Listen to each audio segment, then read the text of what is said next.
I never meant to stay in Millbrook past sunset. The small Massachusetts town had always been a quick stop on my antiquing routes, but that October evening, my car wouldn't start. As dusk settled over the historic downtown, I found myself walking its ancient cobblestone streets alone, my footsteps echoing off weathered brick buildings that hadn't changed since the 1800s.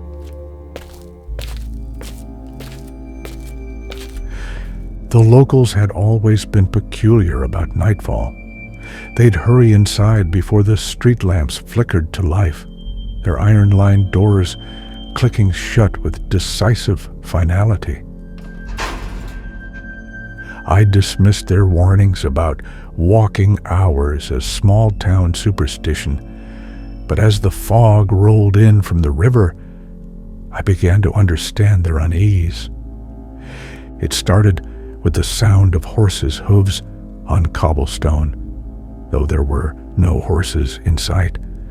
The clip-clop echoed from somewhere behind me, maintaining a steady distance no matter how fast I walked.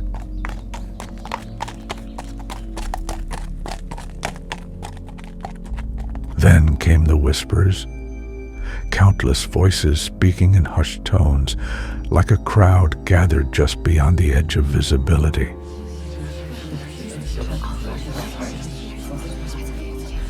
The fog grew thicker, and the modern LED streetlights seemed to dim, replaced by what looked like old gas lamps, casting sickly yellow pools of light. In their glow, I could have sworn the shop windows displayed goods from another century. Ladies' bonnets and leather-bound books, patent medicines, and hand-carved toys. A crow landed on the rusted lamppost ahead, then another and another. I remembered reading about Victorian superstitions. Seeing 6 crows was considered a fatal omen. I counted 5 perched before me, their black eyes reflecting the lamplight. The 6th shadow passed overhead, and I ran. The cobblestones seemed to shift beneath my feet as I fled, and the whispers grew louder. They spoke of a tinker who disappeared on these streets in 1873.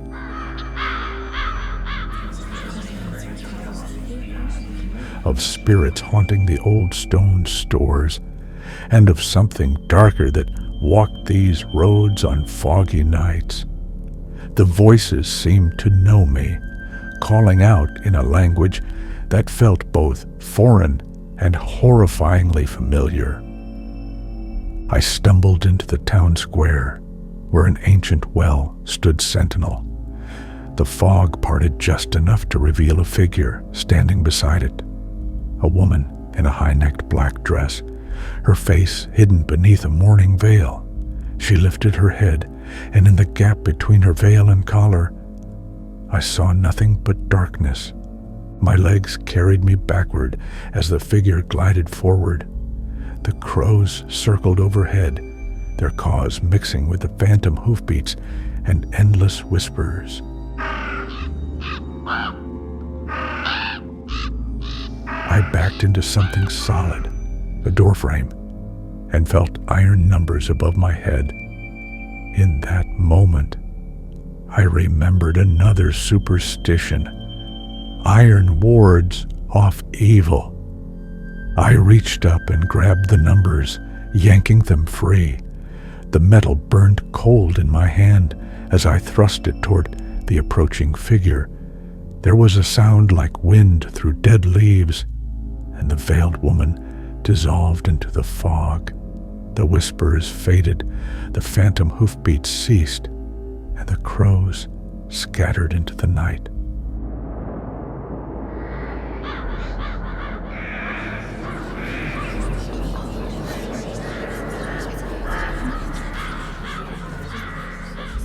When morning came, I found myself huddled in a doorway, clutching 3 iron numbers that had never been mounted above any door.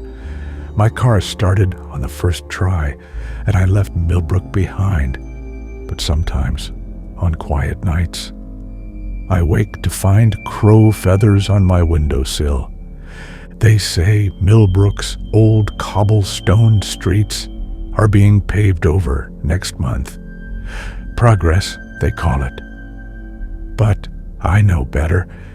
I didn't learn until weeks later that I wasn't the only one on Millbrook streets that night. A local teenager, Marcus Bennett, an up-and-coming photographer, had gone missing while out snapping photos after dark.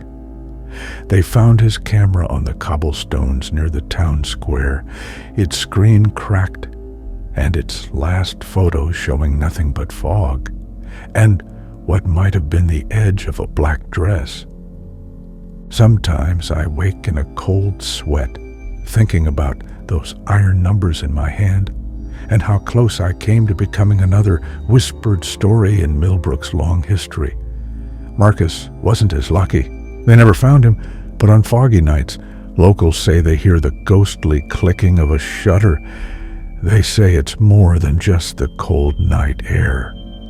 There's something else lurking in the dark,